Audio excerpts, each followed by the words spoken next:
Indian cinema में एक और सुपर हीरो सिनेमैटिक यूनिवर्स की शुरुआत हो चुकी है, जिसका नाम होने वाला है प्रशांत वर्मा सिनेमैटिक यूनिवर्स। इस यूनिवर्स में हमारी जो एशियंट लिटरेचर है उनसे इंस्पायर्ड होकर सुपर हीरोज की रचना की जाएगी और उनकी कहानियां लिखी जाएंगी। कहीं ना कहीं उन लिटरेचर से उनका कनेक्शन भी होगा। और आज इस प्रशांत वर्मा सिनेमैटिक यूनिवर्स की पहली मूवी हनुमान रिलीज हुई है, जो कि मेरे लिए एक फन वॉच थी, एक एंटरटेनिंग मूवी जो आगे के अपने प्लॉट्स को बहुत अच्छी तरीके से सेटअप करती है और इसका क्लाइमैक्स तो मजा आ गया। शुरुआत करें अगर इसके प्लॉट से, तो अगर तुमने ट्रेलर देखा है तो 60-70% तुम्हें पूरी कहानी पता ही है। एक अंजनी नाम का गांव है जहां पर हनुमंतु नाम का एक लड़का है, जिसे किसी तरीके से एक रक्तमणि मिल जाती है, जिसका कनेक्शन है लॉर्ड हनुमान से। हनुमान दादा किसी ना किसी तरीके से इससे कनेक्टेड हैं। वो तुम्हें देखना पड़ेगा मूवी में, क्योंकि मुझे लगा था कुछ और हो सकता है, लेकिन वैसा कुछ नहीं था, बल्कि एक अलग ही कहानी उन्होंने चूज की है इस कनेक्शन को बिठाने के लिए।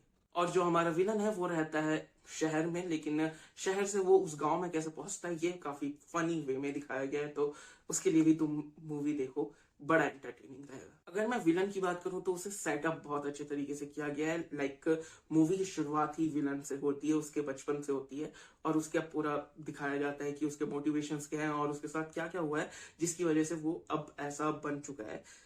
लेकिन उसके ऊपर और ज्यादा ध्यान देना चाहिए था, ऐसा मुझे लगता है, क्योंकि शुरुआत के 5 मिनट उसे दिखाया जाता है, 5-6 मिनट, उसके बाद क्लाइमेक्स के थोड़े पहले दिखाया जाता है, बस उसके अलावा कुछ नहीं। अब मैं बात करूं कि मुझे इस मूवी में सबसे ज्यादा पसंद क्या आया, तो प्रशांत वर्मा का विजन, जो उन्होंने विजन अपना दिखाया है, जो प्लॉट पॉइंट्स आगे की मूवीज के लिए उन्होंने दिए हैं कि आगे क्या क्या हो सकता है इस सिनेमैटिक यूनिवर्स में और हमें क्या क्या देखने को मिलेगा, वो कमाल का है और मुझे बहुत ज्यादा पसंद आया। अगर उन्होंने ये सब कुछ जो इस मूवी में हिंट दिया गया है एग्जीक्यूट कर लेते हैं तो मजा आ जाएगा, फाड़ के रख देंगे। देखो, हमारा लिटरेचर अपने आप में ही बहुत ज्यादा रिच है।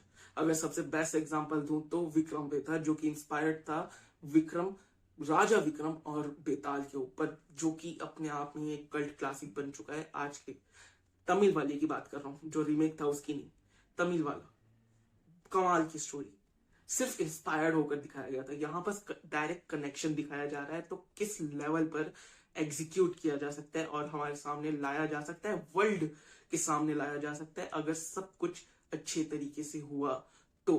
क्योंकि मेन बात आ जाती है एग्जीक्यूशन पे, और वहीं पर ये थोड़ा सा मार खा जाती है टेक्निकल बेसिस पे, या फिर बेमतलब का जो लव स्टोरी, कम से कम मुझे लगा कि पहले ही इंट्रोडक्शन में ही गाना स्टार्ट हो जाता है और पूरे 2-2.5 मिनट तक वो गाना चलता है, और मुझे उसकी कोई नीड नहीं थी। लाइक काट देते, कुछ भी करते, लेकिन मुझे नहीं चाहिए था वो गाना, लेकिन फिर भी था। तो ऐसे ही छोटी मोटी गलतियां एग्जीक्यूशन में जो प्रॉब्लम आती हैं कि आप वर्ल्ड बिल्डिंग की जगह या फिर पावर सिस्टम को समझाने की जगह ये बेमतलब का रोमांटिक सीन दिखा रहे हो।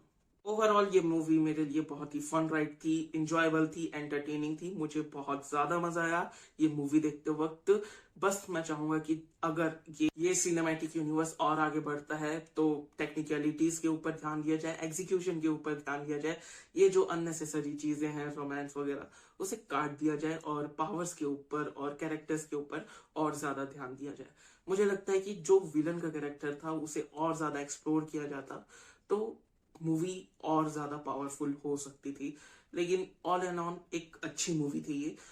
कुछ चीजें जो मुझे ट्रेलर में अजीब लग रही थी या ऑकवर्ड लग रही थी, वो यहाँ मूवी देखते वक्त ज्यादा सेंस बना रही थी, जैसे कि जो विलन का सूट है वो, कि वो इतना कॉस्प्ले टाइप का क्यों लगता है, लेकिन ठीक है, वो मूवी में ज्यादा सेंस बना रहा था। उसके बाद जो सीजीआई हनुमान जी थे, जो मुझे लग रहा था कि उतना अच्छा डिसीजन नहीं होगा, लेकिन जब स्क्रीन पे आप उनको देखते हो, like pure goosebumps bro, pure goosebumps, like मजा आ गया था।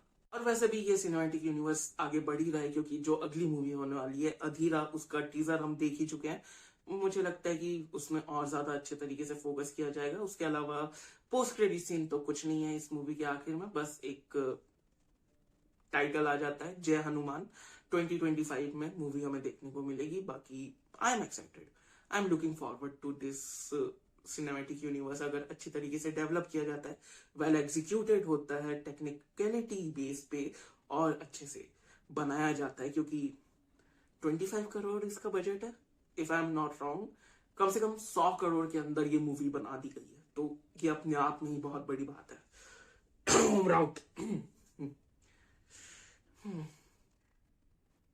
600 करोड़ थे यार, क्या बात कर रहे हो, 600 करोड़, 700 ऑलमोस्ट। बाकी ये थे मेरे ओपिनियंस। तुम अपने ओपिनियंस नीचे कमेंट सेक्शन में लिख सकते हो, और मिलते हैं अगले वीडियो में। तब तक के लिए बाय, और सब्सक्राइब करो, क्योंकि सब्सक्राइब करना बहुत जरूरी है। Captain Miller.